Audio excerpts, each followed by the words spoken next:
Hola, buenas tardes. Esta es Victoria Montemayor para Voces de mi Región. Me encuentro con Ismael Solano y con un invitado súper especial, que es Ervin Fernández Aceves, que es un doctor especialista en medieval, que ya platicamos con él hace unas semanas sobre su libro. Y bueno, como estamos en diciembre y la época navideña se acerca y después los reyes llegan, ¿no? Vamos a estar platicando en esta tarde, en este espacio, sobre el origen de la Navidad y los Reyes Magos. ¿Cómo se fue creando toda esta cuestión que yo voy a decir mito, ¿no? Cómo se fue creando este mito alrededor de la natividad, de la Virgen, del niño, de Cristo, en fin. Ahorita voy a presentar a nuestro invitado correctamente.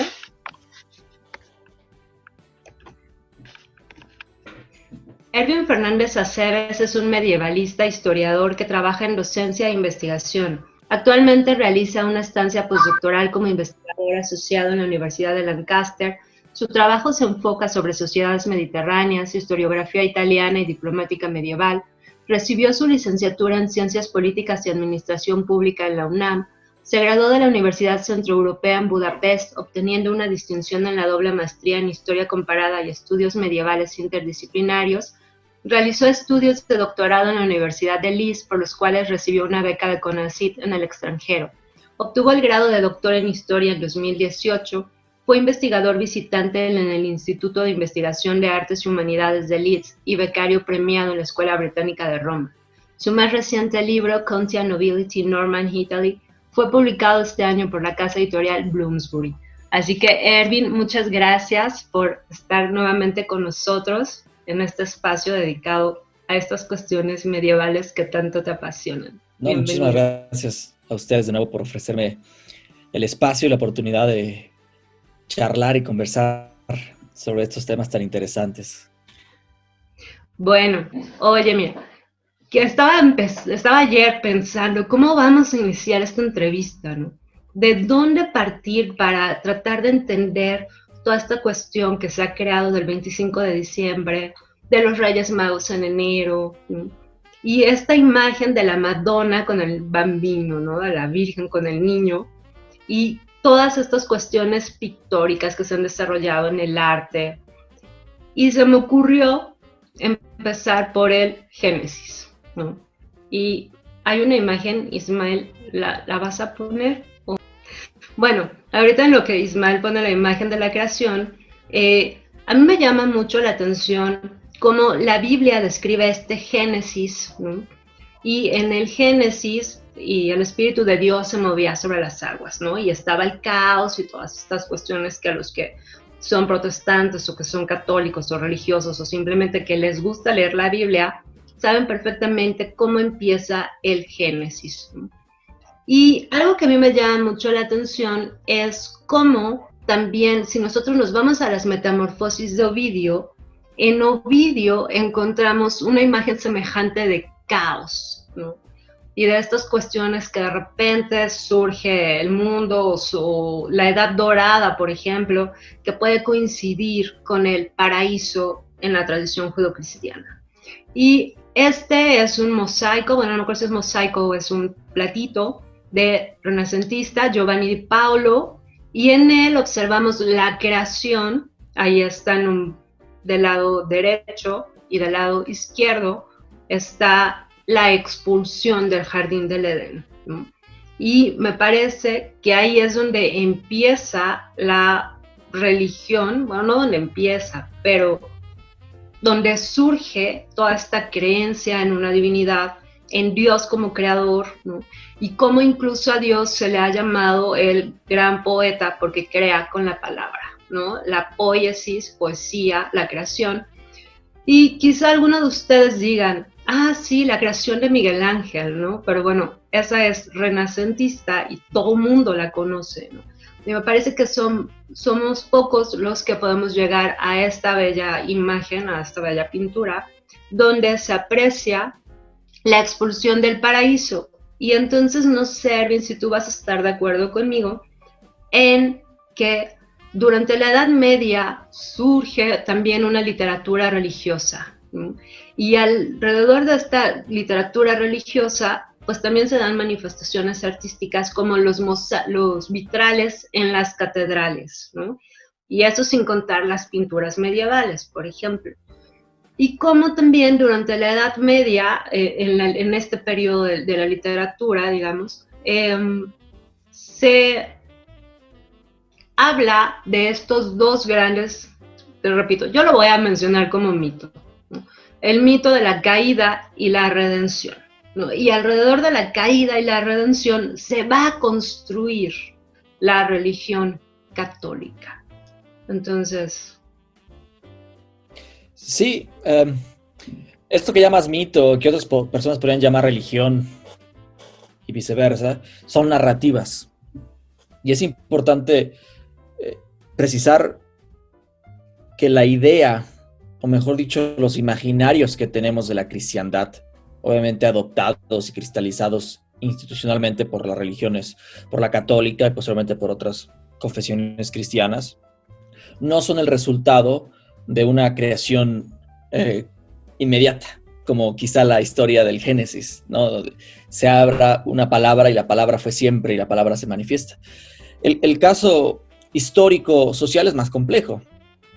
Creo que será un poco una platitud decir que es una evolución constante, un proceso de cambio, pero vale la pena mencionarlo. ¿Por qué? Porque elementos y lugares comunes de esas narrativas también van a ser el resultado de un proceso complejo de adaptación y de transformación. Es decir, no hay la Navidad, una definición de Navidad en las Sagradas Escrituras. No es un tema que se preste a una, o sea, haya prestado una discusión exegética sobre el nacimiento de Cristo, ¿no? El carácter práctico de elegir una fecha, de elegir una forma de celebrar esa fecha, del ritual que se comienza a crear bajo el auspicio de la cristiandad, no es un proceso que yo creo, es mi opinión, exegético. Es un proceso de negociación sociocultural, que obviamente va de la mano en la forma en la que se desarrolla la cristiandad, ¿no? Este tipo de representaciones pictóricas de la Edad Media, sobre todo la Edad Media tardía, renacentista, son un excelente ejemplo de no solo de que las narrativas también pueden ser visuales, no solo textuales, pero que cada espacio, o mejor dicho, cada esfera atrapada en tiempo y espacio, tiene su forma de entender este tipo de manifestaciones que ahora llamamos religiosas. Quizá después se puedan denominar mitológicas, pero la etiqueta quizá no sea lo importante. Insisto, como mencioné al principio, es identificar primero la naturaleza narrativa de estas cosas. Y la Navidad es quizá uno de los imaginarios narrativos más fuertes de la cristiandad, y la cristiandad después como vehículo de la sociedad, de la cultura occidental europea, va a ser una narrativa que va a encontrar presencia en casi todo el mundo hoy en día. Y este proceso de construir, de narrar, es un proceso en su enorme mayoría medieval.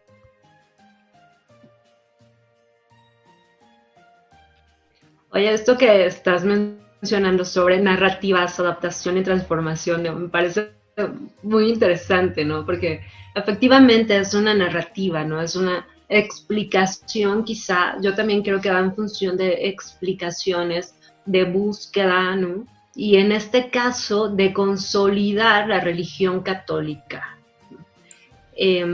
Ahora, mencionabas también, por ejemplo, la fecha de la Navidad, ¿no? Que la Navidad se instituye el 25 de diciembre, claro, digamos. Claro, todo el mundo sabemos que Cristo no nació un 25 de diciembre, ¿no? Al menos mi papá decía, si Cristo nació, no nació en diciembre porque es imposible con el frío que hace allá en Jerusalén, ¿no? Entonces, tampoco es, y bueno, he mencionado otras cuestiones, pero la fecha de la Navidad me parece que también está relacionada con el festejo. Bueno, hablar de religión es un poco más complejo, ¿no? Porque no es que la religión católica haya surgido de la nada, sino que la religión católica surge también de otras religiones antiguas, ¿no? Que también... Perdón, adelante. No, sí, te estoy dando la razón, no quise interrumpir. Ok. Me emociono, perdón. Ok. Y entonces es un sincretismo de religiones también antiguas, ¿no? La religión romana, cuando se instituye, digamos, el catolicismo, ¿no? El catolicismo crea una especie de santos, digamos, que iban en función de las divinidades romanas, ¿no? Claro, entender esto es más complejo, uno tiene que leer libros sobre religión, ¿no? Y hay una infinidad de libros sobre religión para ver estos sincretismos que se van dando poco a poco. Y me parece que la fecha de la Navidad se instituye también en función de las Saturnalias romanas. Claro. Sí, no, la fecha del nacimiento de Cristo es conspicuamente ausente en las Sagradas Escrituras, en la Biblia. No hay ningún determinante, insisto, exegético, quiere decir de la interpretación de los sagrados textos, para incuestionablemente decir es el 25 de diciembre. Y como se pueden imaginar, el definir la fecha del nacimiento de Cristo, siendo la figura central de la religión cristiana, fue un tema muy polémico, fue un tema controversial en los primeros siglos, como la mayoría de cualquier cosa que se comenzaba a determinar, a cristalizar en la narrativa cristiana. Hay elementos específicos, tradicionales, geográficos, mejor dicho, espaciales, que funcionan como puntos nodales a la construcción de esa narrativa, en la consolidación de esa narrativa. Y establecer las fechas fijas para que una persona común y corriente pueda identificar en el calendario la importancia de un evento pues, fundamental para la religión, en este caso el nacimiento de la figura central de la cristiandad, que es Cristo, y acompañarlo con la ceremonia y el ritual que debería. No fue un proceso sencillo. Tampoco hay que decir que fue un proceso consensuado, y este consenso llevó bastante tiempo, siglos de pugnas culturales, porque cada región tiene diferentes distinciones al día de hoy.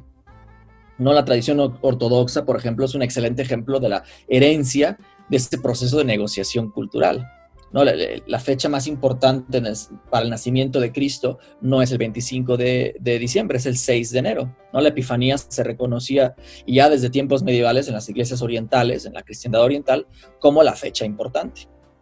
La Navidad en países eslavos, por ejemplo, se celebra como la podríamos celebrar nosotros, el 6. Originalmente se celebraba el 6 de enero.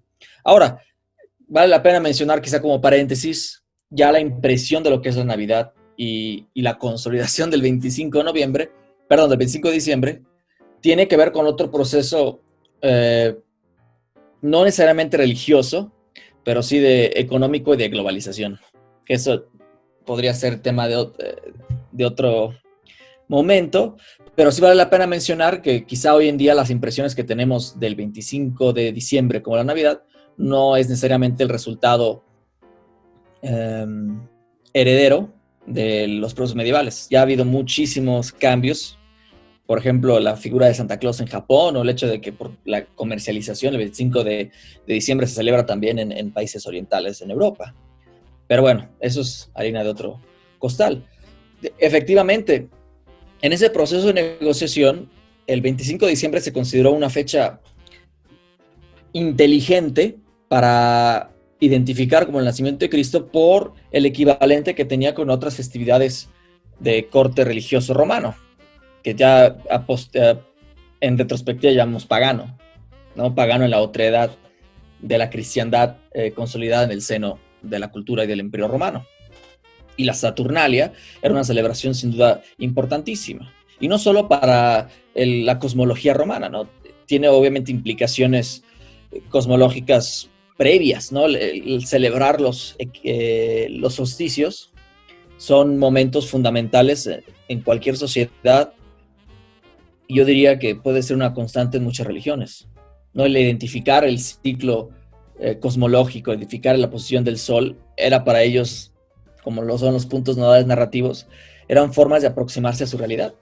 Entonces, no es casualidad y no fue una arbitrariedad decir, ahora vamos a decidir que el nacimiento de Cristo es el 25 de diciembre. Tiene que ver con las Saturnalias, y al mismo tiempo las Saturnalias tienen que ver con la celebración del equinoccio, que son celebraciones, sobre todo en ciudades rurales, premodernas, con la identificación de los ciclos fundamentales para la producción agrícola, que es el alma de la producción económica premoderna, el saber identificar cuándo termina la cosecha, cuándo comienza el tiempo de cuidado, de comenzar a utilizar los bienes inteligentemente antes de que comience la primavera, y también para fomentar no solo el control social, pero también la satisfacción social en general, la satisfacción pública. No es nuevo el pensar que este tipo de tiempos en el año pueden ser depresivos, por lo menos en el hemisferio norte. Es natural el perder un poco de felicidad cuando uno se da cuenta que los días son más cortos, el clima es más frío. Tiene un sentido práctico también, como lo tuvo la Saturnalia y como lo tiene la Navidad, el recordar a las personas razones por qué festejar, sino es que pretextos rituales para juntarse, para celebrar en sociedad y para prepararse para los meses más difíciles del año, que son los meses del invierno. Claro, esto que estás diciendo a mí me parece maravilloso, ¿no? Es una manera muy bonita de explicarlo y muy práctica y muy sencilla, porque las religiones antiguas tienen en su base los ritos de la fertilidad, Claro. ¿no? Y obviamente estos ritos de la fertilidad van en función del tiempo de la siembra y de la cosecha, ¿no? Entonces, a partir de ahí también se instituye ese calendario, digamos, de las religiones antiguas, ¿no? Y al momento en que se crea la religión católica, pues tiene muchas cosas que juntar, ¿no? O sea, es un proceso complejo, obviamente, pero va, digamos, como tú mencionas, lleva siglos, ¿no? Porque si partimos del siglo V, por decirlo así, que es con el que se instituye, ¿no?, el nacimiento de la Edad Media, al siglo XV, y me parece que esta alta Edad Media es donde se van desarrollando, se van asentando las bases de la Iglesia Católica, van llegando a acuerdos sobre fechas y también acuerdos, bueno, en este sentido de las fechas, ¿no? Hay dos fiestas muy importantes también, esta que estamos hablando de la Navidad y la Semana Santa, ¿no? Que son dos cuestiones también muy distintas, o ahorita que hablabas de los solsticios, ¿no? Y cómo también enero, January, ¿no? Janua, las puertas, ¿no? Dios Jano. Entonces, y bueno, y también cómo la religión católica al instituirse tiene que lidiar con muchas creencias de religiones antiguas, ¿no?, y de panteísmos, ¿no?, y de estas cuestiones que están arraigadas a la madre tierra por estos ritos de fertilidad, ¿no? Por ejemplo, el cántico de San Francisco de Asís, ¿no?, la madre tierra, el hermano sol, la hermana agua, ¿no? Y me parece que estas referencias que San Francisco hace sobre la naturaleza las encontramos, por ejemplo, en los fastos de Ovidio, ¿no? Ahí está también esta cuestión panteísta, ¿no? Y estos términos que San Francisco utiliza en el cántico en el siglo XIII, los utiliza Ovidio en el siglo, no sé, 20 antes de Cristo, me parece, ¿no? Bueno, ahora eso por un lado. Entonces, nosotros estamos platicando sobre el origen de la Navidad y vamos a llegar a los Reyes Magos. Y entonces, Ismael, ¿te molesto con la siguiente? Y bueno, la siguiente diapositiva es una, escogí hasta del Bosco, porque dije, tengo que escoger al Bosco, ¿no? Porque es uno de mis pintores favoritos y dije, es el momento de enseñarlo. Y entonces, aquí es una pintura del siglo XV, donde está Dios, ¿no? Y está Adán y está Eva, y una serie de animales, ¿no? Que ahí es ya otro bestiario, que también tenemos pendiente esa entrevista sobre bestiarios. Pero bueno, enfocándonos aquí, es una representación del paraíso, ¿no?, Adán y Eva, y entonces a partir de Adán y Eva y a partir de esta cuestión de la caída y la redención, ¿no?, Eva, que también va en función de la mujer y cómo la mujer fue percibida a lo largo de la historia, ¿no? La mala, porque Eva, claro, tomó del fruto prohibido y entonces por Eva las mujeres estamos condenadas a cargar ciertos días, ¿no?, a parir con dolor, ¿no? Y los hombres a ganarse el pan con el sudor de su frente, ¿no? Y entonces, ¿qué sucede? Bueno, pues se crea, yo digo, se crea, ¿no? Se crea esta otra narrativa que es la Virgen María, ¿no? Y entonces, si Eva representa la caída, María va a representar la redención, ¿no? Porque es a través de María que va a llegar la divinidad a la tierra, ¿no? Jesús. Y bueno, también aquí en María hay otro, bueno, más bien en Eva, ¿no? Yo parto de Eva, pero hay otro mito anterior que es el de Lilith, que quizá también moriría por hablar sobre Lilith, pero no es el momento, hay que dejar a Lilith ahí en su rinconcito, ¿no? Pero Eva es el símbolo de la caída. Adán y Eva son los padres, ¿no? Y es el símbolo propio de la caída porque desobedecieron la instrucción de Dios de comer del árbol prohibido, ¿no? Que también ese árbol es muy emblemático, ¿no? Porque es el conocimiento de la ciencia del bien y el mal. Y a mí me llama mucho la atención cómo en la tradición latina está este árbol de las manzanas de oro, ¿no? Las Hespérides, las cuidadoras del árbol de las manzanas de oro, y cómo en la tradición judeocristiana la manzana llega a ser este símbolo que Eva muerde, ¿no? Y se lo da a Adán para caer y entonces ser expulsados del paraíso, ¿no? Y entonces el hombre es expulsado de este paraíso, ¿no? Que es, a mí me llama mucho la atención la edad dorada, ¿no? En las metamorfosis, por ejemplo, porque todo es hermoso, el paraíso, todo es hermoso, ¿no? Pero para llegar al paraíso, bueno, hay que pasar otra serie de cuestiones que Dante Alighieri, ¿no? En la Divina Comedia también va a crear toda una narrativa y todo un imaginario fascinante que me parece que se va a proyectar en los siglos siguientes, ¿no? Pero bueno, entonces, Adán y Eva, la siguiente, Ismael. Y el siguiente paso, como tú dices, me voy a saltar siglos, digamos, ¿no? Porque llegamos a María, ¿no? Y entonces, ese cambio de Eva, María, ¿no? Eva, ave, ave, llena eres del verbo latino, ¿no? Habemos, tener, María, llena eres de gracia, ¿no? Y entonces la siguiente es la visitación del ángel, y algo que se maneja mucho en esta Edad Media son estos dos escenarios, ¿no?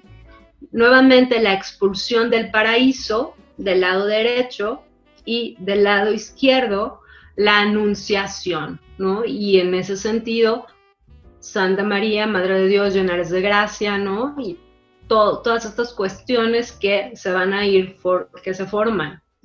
Y entonces, a partir del siglo V, me parece que en el 434, en Grecia, se nombra a María Teotocos, ¿no? Reina del cielo.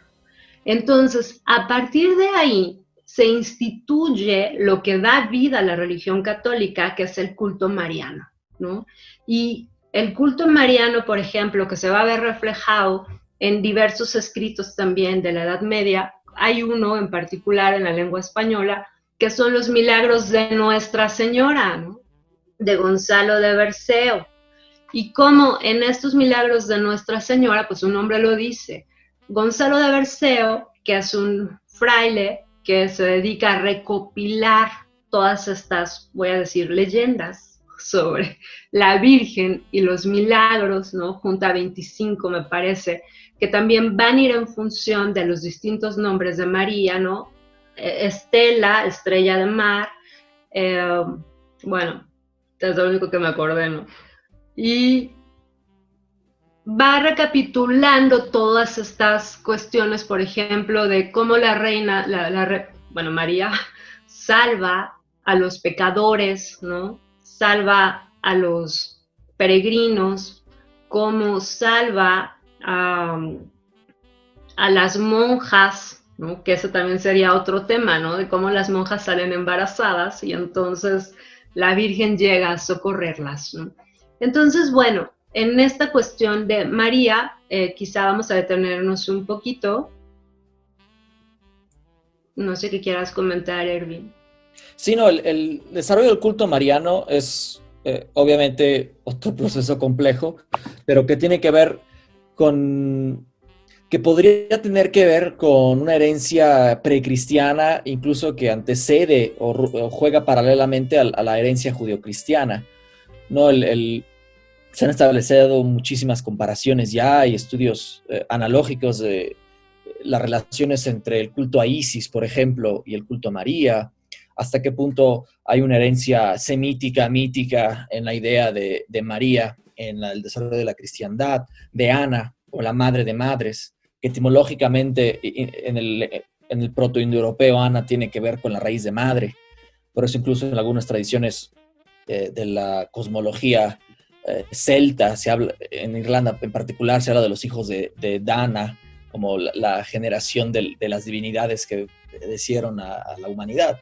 Dana, Ana, en fin, se pueden establecer una serie de conexiones, de analogías muy interesantes, muy amplias, pero ya específicamente sí hay que ubicar cómo el culto mariano tampoco fue fortuito, no fue inmediato y tuvo desarrollos distintos y paralelos en la cuenca del Mediterráneo y en la división ya general que va a ser Occidente y Oriente. Como tú has mencionado, la Theotokos, que es en griego la literal es Deigenetrix, sería en latín, quien da luz a Dios, se convierte no solo en una forma de entender la figura teológica de María, sino también una figura de la representación. Una Virgen Theotokos se convierte en un ícono, se convierte en una forma de representar a la Virgen con su hijo, ¿no? Lo que ya después será la Madonna con Bambino. Pero es original en el seno oriental cristiano, que mejor dicho es original. Hay que entender que la cristiandad surge de Oriente, surge obviamente de Tierra Santa, pero comienza a penetrar los momentos y la sociedad del Imperio Romano a través del griego como cultura y como referente idiomático, ¿no? Los primeros textos sagrados de la tradición cristiana post-judía, por así decirlo, se escriben en griego, no los que después van a consolidar como los temas, los libros canónicos que serán los evangelios. Los evangelistas escriben en griego. San Pablo, el converso, que va a convertirse en la punta de lanza, el soldado romano, originalmente judío, pero adaptado al ambiente romano y posteriormente convertido en la adversidad. Él va a ser la materialización de la espada que a Pedro se le negó, ahora sí en una tradición exegética, pero va a ser San Pablo quien va a comunicar en griego. No, los primeros evangelistas, los apóstoles, las epístolas que se escriben en las comunidades de Oriente, que eran los foros. No había internet, no había Messenger, así que lo que tenían que hacer es escribir cartas, pero pensadas para que ser escuchadas a una audiencia pública, pero también reproducidas como un texto propagandístico. Y esas se escribían en griego. En fin.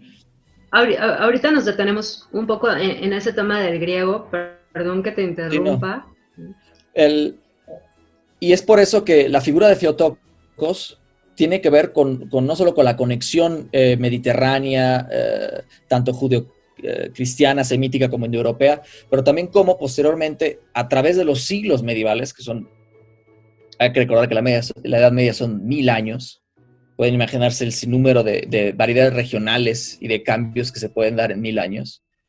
Uno de los hitos importantes con los que se tiene que comenzar a entender el desarrollo del culto mariano en el ámbito occidental cristiano, que posteriormente se va a identificar como la Europa medieval y el catolicismo romano, tiene que ver con la figura de Bernardo del Clariveo en el siglo XII. O sea, es justo el siglo XII donde se da en el sentido mariano un renacimiento en Occidente en el que la figura de María como Madre de Dios, como Dei Genetrix, se reconoce como una figura popular, adoptada por las nuevas clases reales, por la nobleza, se convierte en madre patrona de las reinas, comienza a aparecer en representaciones pictóricas, no solo en mosaicos, sino en frescos, en tejidos, y es por eso que, y es uno de los casos, pero es por eso que el reconocimiento del desarrollo del culto mariano es, como la Navidad, un tema de estudio medieval,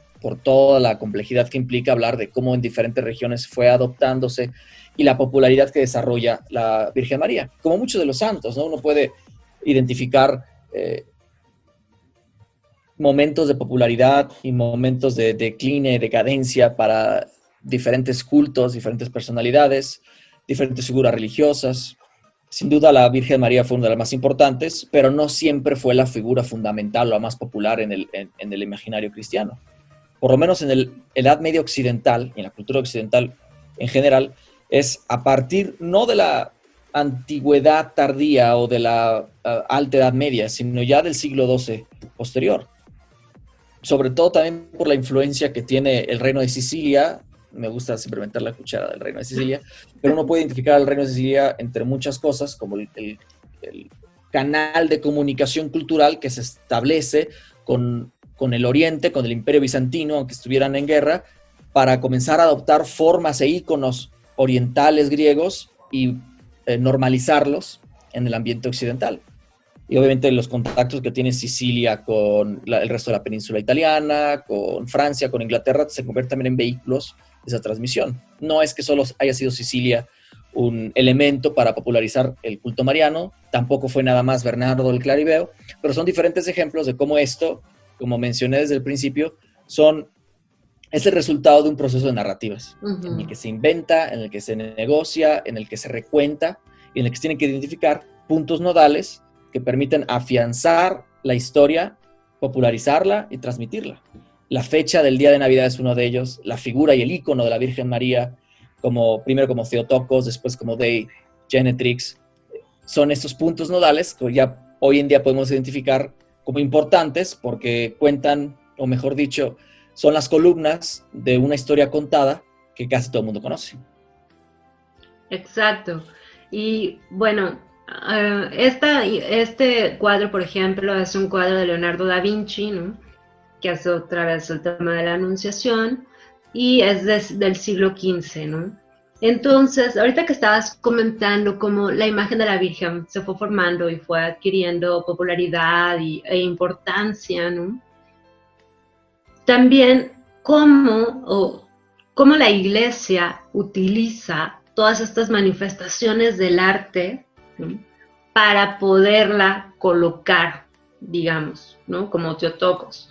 Ahora, me gustaría también detenerme en esta cuestión de la virginidad, ¿no? Porque para los católicos es la Inmaculada, ¿no?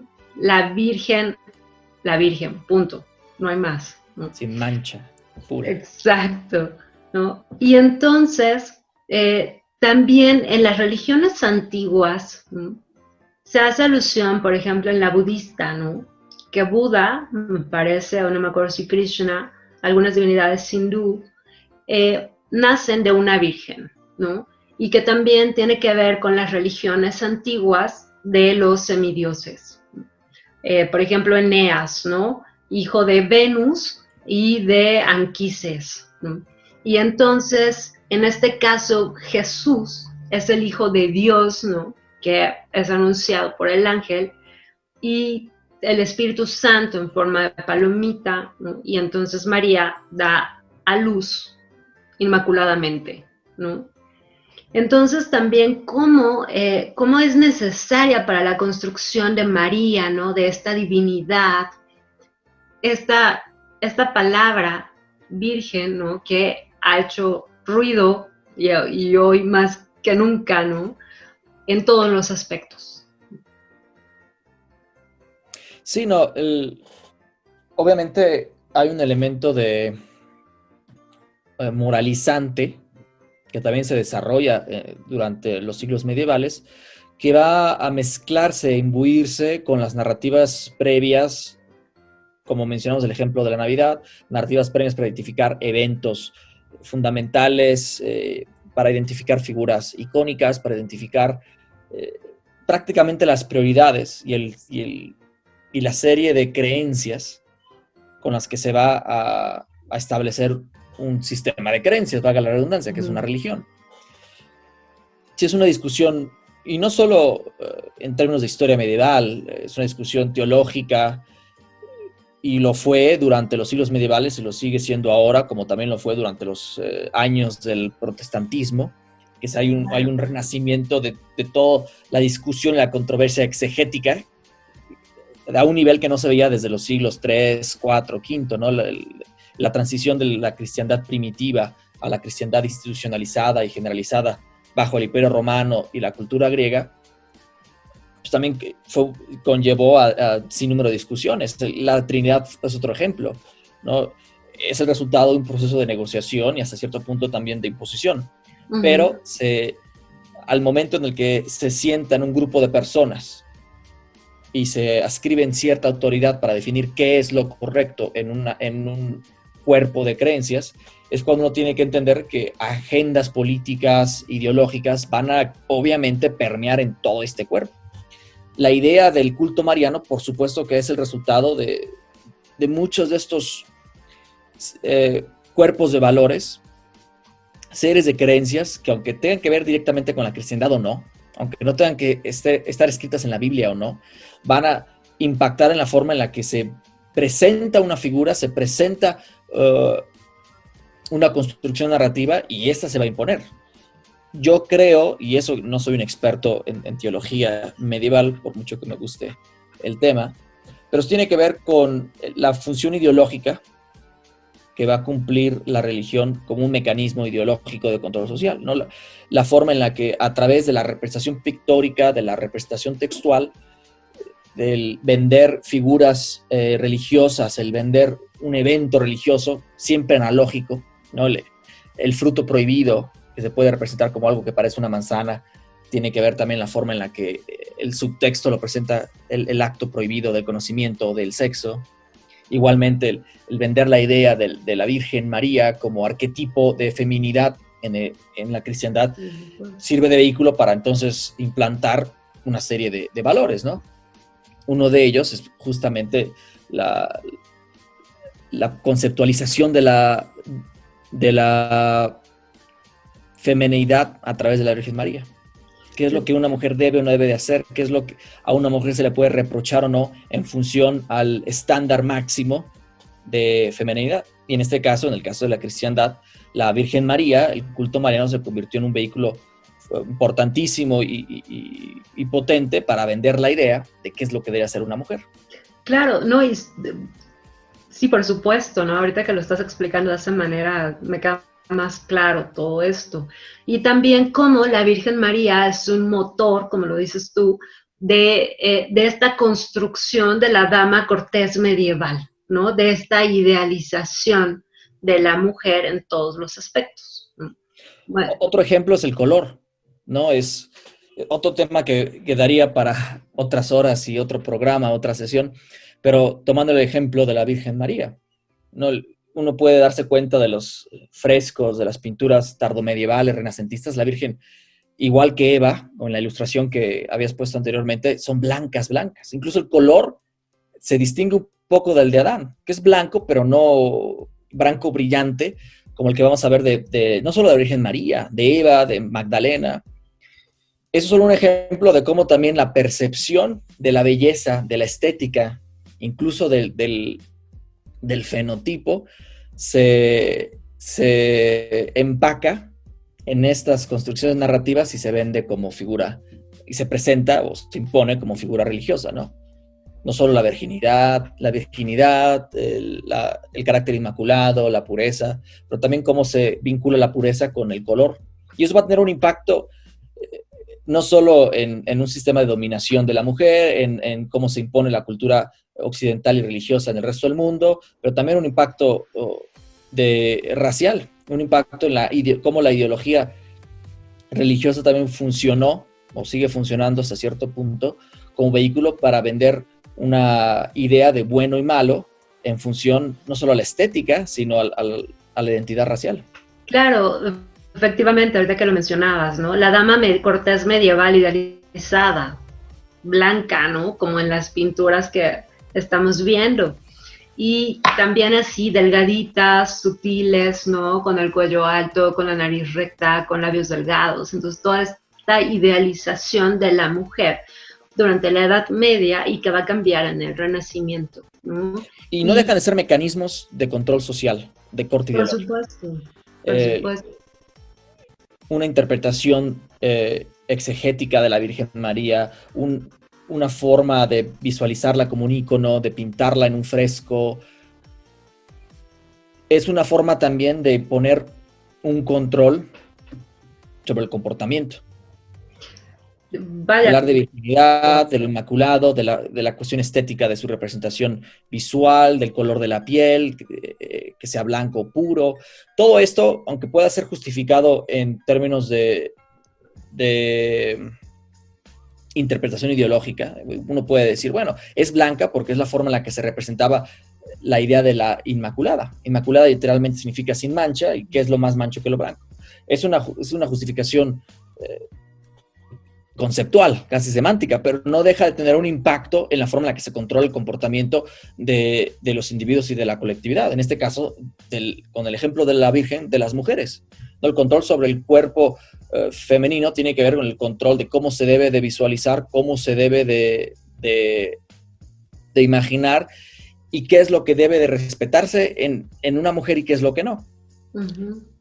Lamentablemente, figuras literarias como la virginidad y el carácter inmaculado sí han funcionado, y eso lo podemos ver históricamente de una manera muy clara, para imponer una forma de control muy fuerte sobre el comportamiento de la mujer, controlado por una jerarquía obviamente dominada por los hombres, ¿no? La religión cristiana desde su principio fue, como muchas religiones también en la cuenca del Mediterráneo, era una religión dominada por hombres.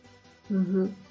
Sí, efectivamente, ¿no? Y ahorita que mencionabas también los colores, la manera, por ejemplo, aquí María con el traje rojo, ¿no? Que también simbolizaba pureza, y el color del manto azul por lo celeste, ¿no? Que se va a ver repetido. Ismael, ¿puedes pasar la siguiente, por favor? Bueno, eso en cuanto a renacentismo, ¿no? No, creo que estaba antes, ¿no? Ah, no, ok, sí, perdón. Esta, que es otra anunciación, que me parece que es Domenico del Ghirlandaio, que se encuentra en la Catedral de Santa María del Fiore en Florencia. Y es, bueno, es un fresco que a mí me gusta mucho. Y otra vez sobre el tema de la anunciación. Ahora sí la siguiente, Ismael. Y bueno, es esa, ¿no? Que es un icono, no recuerdo si es bizantino o no, pero es el icono totalmente medieval, donde ya se crea esto que estabas comentando hace un rato, de la Madonna con el bambino, ¿no? Y cómo este tipo de representaciones, bueno, ahí está María coronada. ¿Puedes pasar la otra, Ismael? Esta es de los reyes, es que entonces ya las había acomodado distinto. Bueno, nos detenemos aquí en la Virgen y el Niño. La Virgen, el Niño, ¿no? Y leyendo en algunos libros mencionaba el investigador que están estas dos cuestiones de ver a la divinidad, ¿no? En Navidad es el niño y en Semana Santa es el ser humano que sufre y que se crucifica por su pueblo, ¿no? Se inmola, digamos, de alguna forma. Pero bueno, detengámonos aquí en la leyenda de los Reyes Magos. ¿En qué momento de la Edad Media también se crea? Porque me parece que es en los Evangelios donde menciona que unos hombres sabios vinieron a adorar al niño por la estrella que vieron en Oriente, ¿no? Y entonces la tradición dice, bueno, que sean 3 Reyes Magos, ¿no? Y como estos 3 Reyes Magos me parece que también son alegoría de África, Europa y Asia, ¿no? Y alrededor de los Reyes Magos, por ejemplo, en la literatura española se crea el auto de los Reyes Magos, ¿no? Ah, y esa es otra cuestión. ¿De qué manera la Iglesia no solamente utiliza las representaciones iconográficas, sino representa también las obras, ¿no? Ya mencionaba los milagros de Nuestra Señora, está el Aqueductum de Claraval, ¿no? Bueno, y hay otros más en la tradición también francesa, creo que en la inglesa, donde se recopilan también milagros de la Virgen, y en la tradición, y en cuanto a los reyes, la tradición del auto de los Reyes Magos, ¿no? Y que, por ejemplo, esta obra a la que hago referencia española fue datada por Menéndez Pidal a inicios del siglo XIII, ¿no?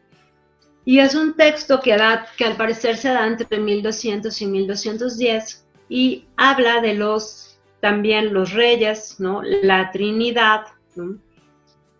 Y cómo los reyes se distinguen también por sus saberes astrológicos, por los cuerpos celestes, que esa es otra de las cuestiones que podríamos detenernos, ¿no?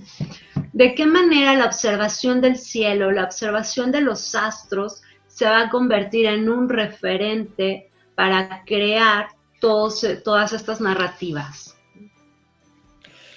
Sí, empezando con lo primero que mencionaste, hay que recordar que la Epifanía, el 6 de enero, fue un festejo popular en la Edad Media, antes de la consolidación temprana de la Navidad, el 25 de diciembre. La Epifanía era uno de los festivales más importantes, obviamente debajo de la Pascua, ¿no? Los días santos de resurrección siempre fueron los más importantes en la cristiandad. El nacimiento de Cristo, la revelación, la Epifanía, esos venían después. Y el nombre Epifanía nos revela la importancia y quizá el juego alegórico que se presenta cuando en los textos se habla de los tres reyes que vienen a visitar.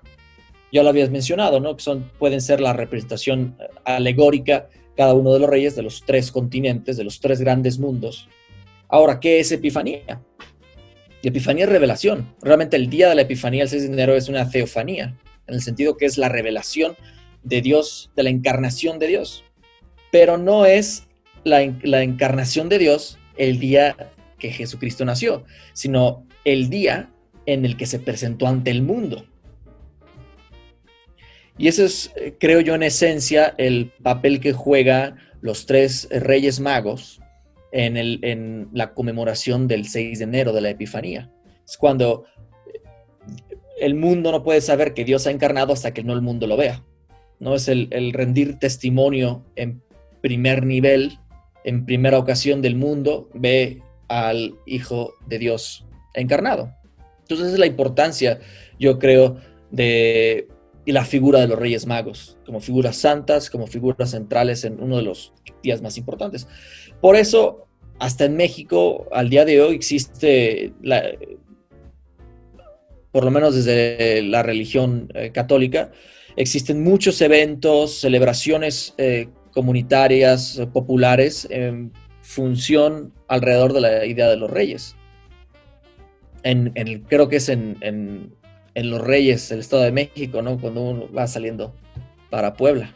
Justo uno de los pueblos que desde el principio se fundaron en honor a la Epifanía, y hasta el 6 de enero en el poblado de Los Reyes es evento por todos lados, igual que en Cajetitlán, aquí en Jalisco, ¿no? El Día de los Reyes. Y esto nos lleva a la idea de los autos que también habías mencionado, ¿no? Ajá. Si los Reyes Magos son una representación de la revelación de Cristo encarnado y por lo tanto la Epifanía, se van a convertir en figuras santas. Pero ¿cómo tú transmites esa figura y esa versión alegórica al resto de la población? Sobre todo pensando en el desarrollo histórico de siglos de la cristiandad y durante sus siglos medievales, la población que podía leer y escribir era reducida. O sea, el nivel de alfabetización era mucho más limitado de lo que tenemos ahora. ¿Cómo entonces, y de nuevo recordando que la religión es una forma de control social ideológico, cómo tú puedes esparcir esa ideología, cómo tú puedes vender esa ideología, imponerla, que la gente la crea? No siempre puede ser de manera textual. Y una de las formas en las que se presentan estas figuras religiosas, estas alegorías, como vehículos también, como habíamos mencionado anteriormente, vehículos de una ideología específica, de una serie de valores, pero eso lo haces de muchas formas. ¿no? Y la interpretación casi teatral de un acto fue una de las formas medievales con las que se presentaba y se transmitía y se consolidaban estos festejos, y los festejos a su vez consolidaban estas figuras alegóricas, ¿no? El auto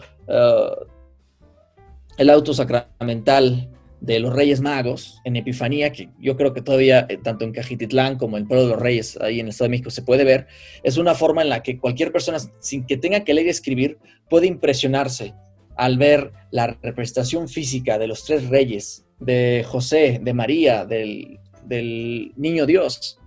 Están viendo qué sucede. Es una narrativa en acción.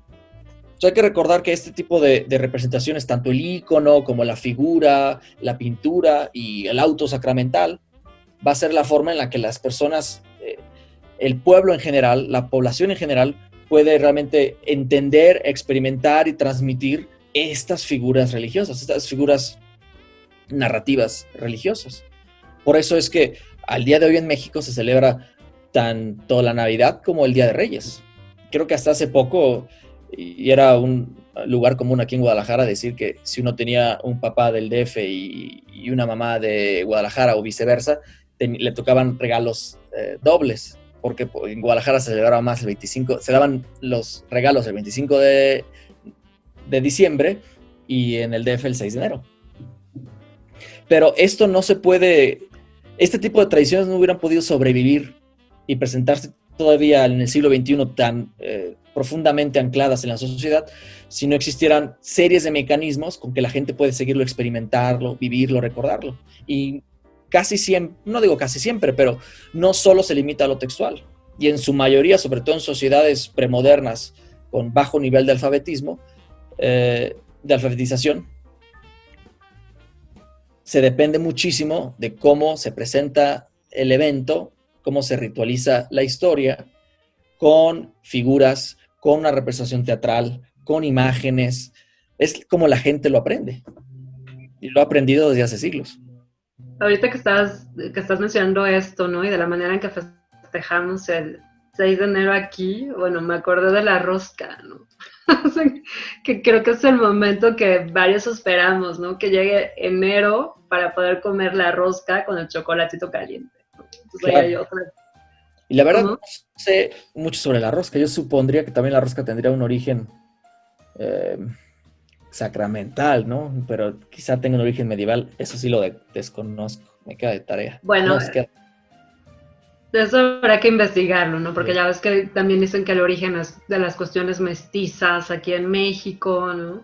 Y que la rosca simboliza el escondite de Jesús, el niño de Herodes que quería matar a los niños, ¿no? Y entonces va alrededor de esto y por eso los niños de la rosca están escondidos, ¿no?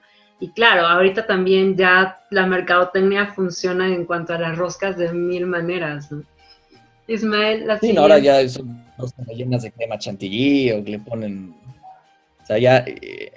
Digo, es otra expresión cultural distinta, ¿no? Que obedece a los tiempos en los que se está desarrollando, pero ya muy distinta a lo que pudo haber sido. Lo que mencionas me recuerda también la discusión de la piñata, de los orígenes medievales de la piñata.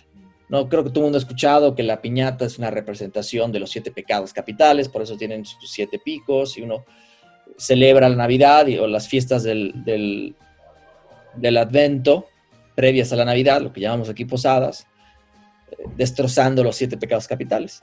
Había escuchado o había leído que un posible origen de la piñata era medieval e italiano, que por eso el nombre piñata, de piña.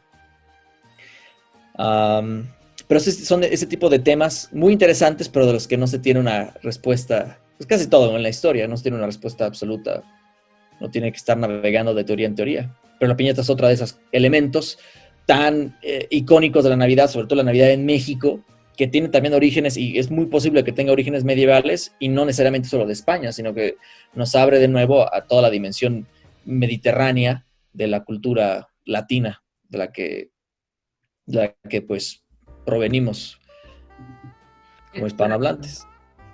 Ok. La siguiente, Ismael.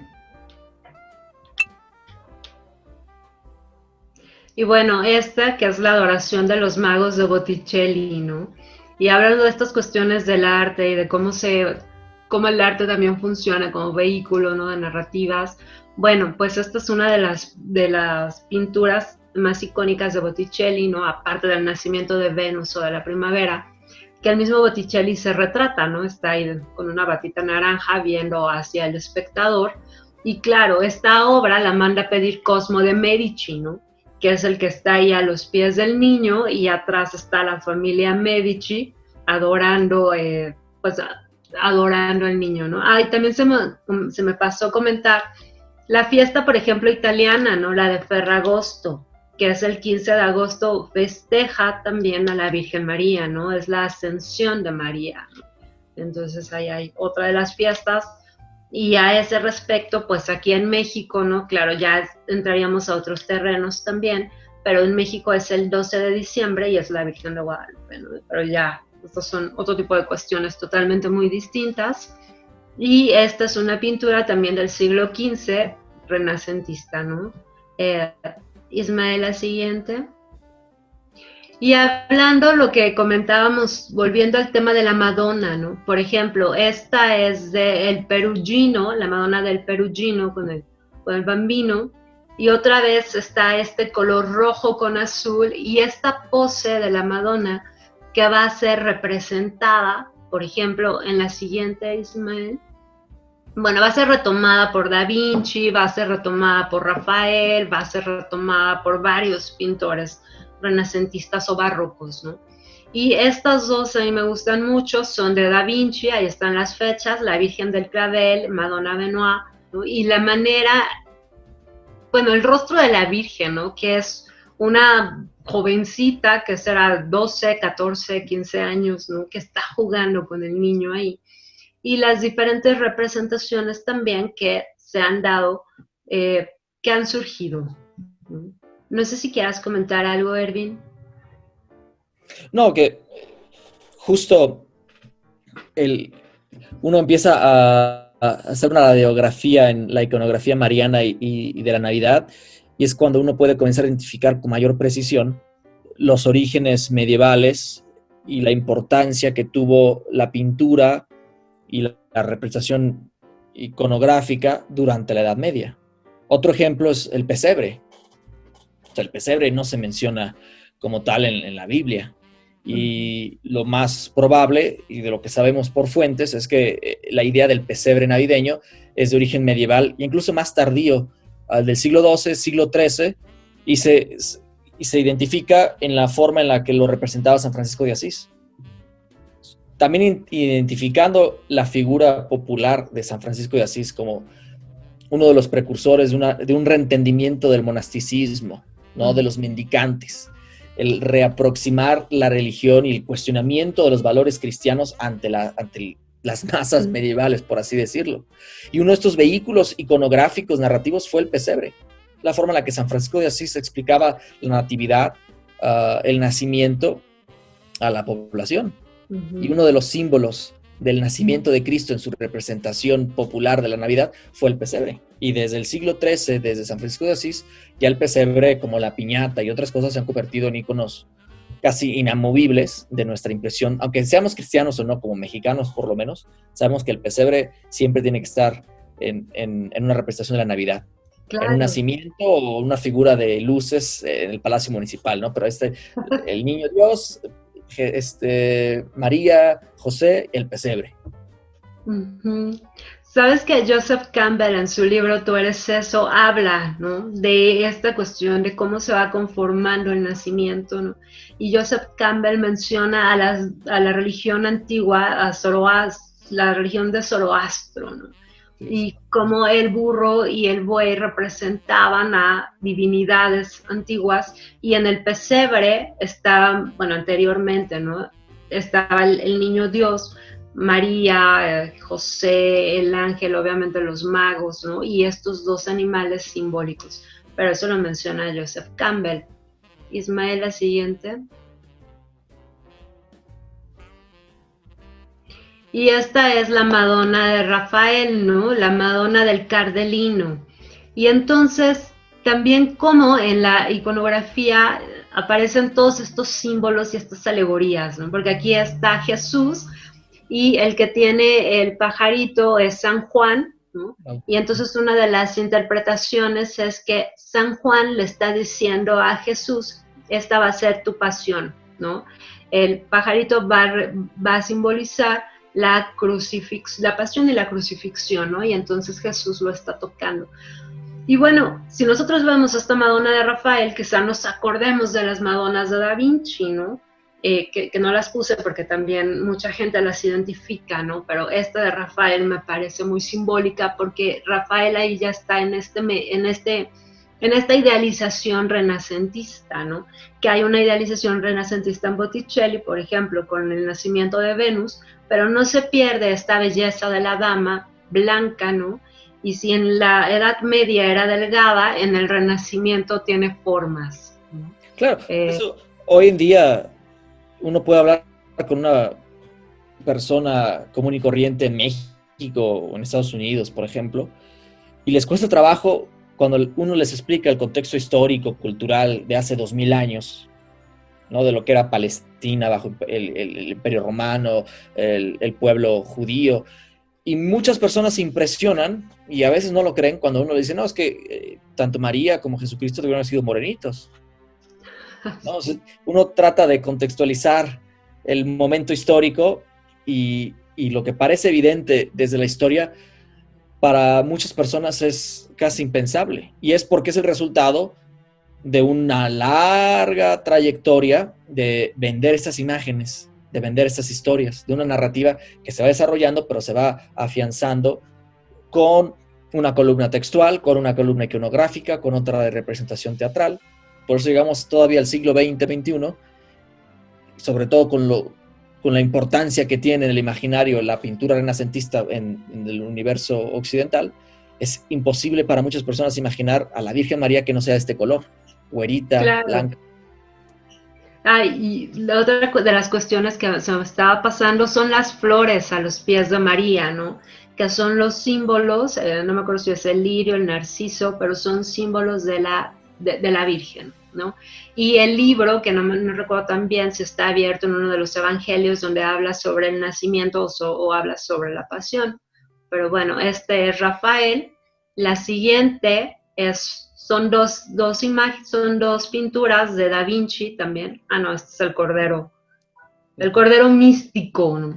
Entrando a estas cuestiones simbólicas, porque la Edad Media también es eso, ¿no? Como lo mencionabas hace un momento, todos estos símbolos y cómo Jerusalén, ¿no? La Jerusalén celestial, también en el imaginario es aquella ciudad esplendorosa, ¿no? Y inmaculada, donde van a llegar los santos.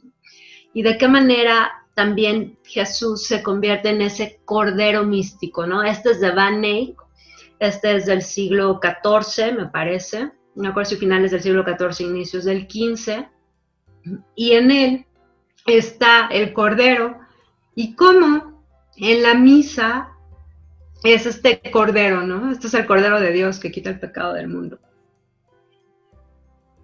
Y el cordero que se ve representado en diversas iglesias, ¿no? Entonces, ¿de qué manera se llega también a través de la tradición, esto ya me parece que es judía, con este cordero que va a ser sacrificado por Isaac, que va a ser sacrificado por Abraham, que va a ser sacrificado así hasta, vaya, lo menciona todo el Antiguo Testamento, ¿no? Y hace un rato que mencionabas, por ejemplo, las espadas, ¿no? Y de qué manera las espadas o los santos también van a servir para ciertos referentes, o la espada en sí misma va a ser un símbolo del caballero, ¿no? Y al hablar de caballero ya entraríamos también a otro tema, pero el caballero también es el perfecto caballero que va en busca de la salvación, ¿no? De esta Jerusalén celestial, y es un caballero que en sus orígenes cree en la divinidad, ¿no? Y está consagrado tanto a Dios como a la Virgen, como el poema de Mio Cid, por mencionar un ejemplo, ¿no? No sé si quieras comentar algo, Erwin. Sí, yo creo que también a este punto vale la pena mencionar que los ejemplos que estamos mencionando, de los que estamos discutiendo no son los únicos para la Edad Media. Hasta cierto punto creo que yo he sido algo categorizante con las imágenes que he presentado, de las que he descrito. Pero eso no significa que en la Edad Media no existían otro tipo de representaciones. Así como la construcción de esa narrativa implica la existencia de posiciones contrarias, controversiales, igualmente había iconos, representaciones pictóricas de la Virgen María que no la ponían blanca como tal. La homogenización de la representación estética y racial de la Virgen María sí es más del Renacimiento. Pero sí hay que reconocer, por ejemplo, las diferentes Madonas negras, iconografías de la Virgen María con un tono de piel no solo morena, sino negra, las figuras también de la Virgen con tez negra, las figuras de la Virgen en la original de Guadalupe en España, y posteriormente cómo se importa este modelo de Virgen no blanca, de una iconografía, no quiero decir mestiza, pero sí una iconografía en un ambiente donde el fenotipo cultural, el fenotipo es distinto y obedece a diferentes estándares culturales, ¿no? Es más fácil convencer a la población morisca de la Virgen María y de la cristiandad cuando se parece a ella. Es el mismo tema que se ha discutido ya amplísimamente sobre el papel que juega la imagen de la Virgen de Guadalupe en la colonia, en Nueva España y en México, ¿no? Uh-huh. Pero hablar de estas cosas no significa que descartamos la existencia de la diversidad de las representaciones textuales y pictográficas durante la Edad Media. Ok. Y bueno, ya vamos a la parte final del programa, que es la Virgen de las Rocas de Da Vinci, ¿no? Que con esto me parece que revoluciona todo como tenía que ser Da Vinci.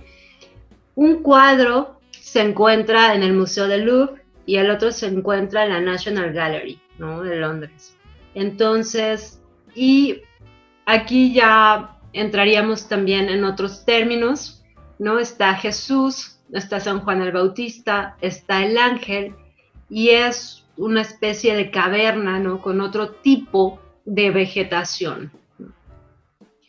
Y bueno, esto ha sido un viaje un poco a través del tiempo, ¿no? A través de las artes y a través de la historia, para que ustedes conozcan cómo se fue construyendo toda esta cuestión alrededor de la Navidad, de los Reyes Magos. Erwin, ¿quieres agregar algo? Pues no, en realidad he hablado muchísimo, simplemente subrayar la riqueza histórica que yace detrás de las cosas que vemos y replicamos y de las que creemos también. Cosas que parecen tan elementales como la fecha de Navidad, la figura de los Reyes Magos, la figura de la Virgen María, son el resultado de un proceso larguísimo y muy rico.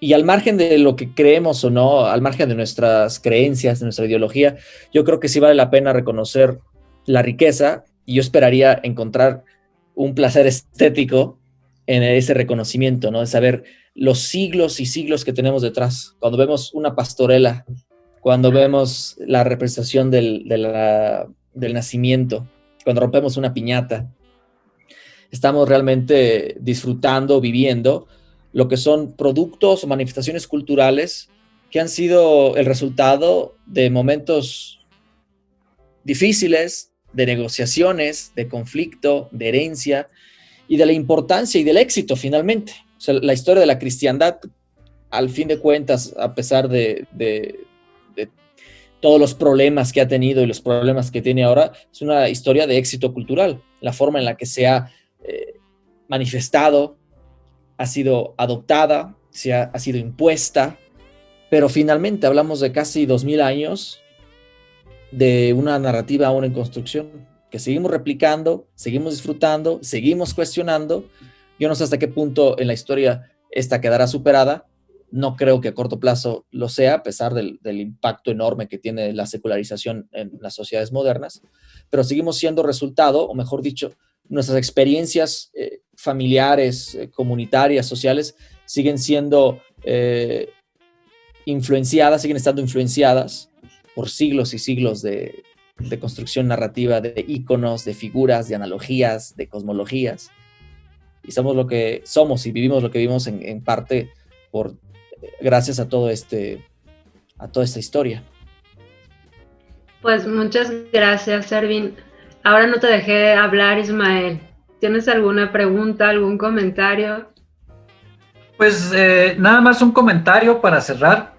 Obviamente, bueno, se ha hablado dentro de este programa de las partes técnicas, de las partes teóricas, del contexto histórico, pero bueno, yo creo que abonando un poquito a lo que es el contexto social y espiritual, esto ha logrado, por ejemplo, que se detenga una guerra en determinado momento, que la gente reflexione un poco más acerca del amor, de la paz, de la felicidad y de lo que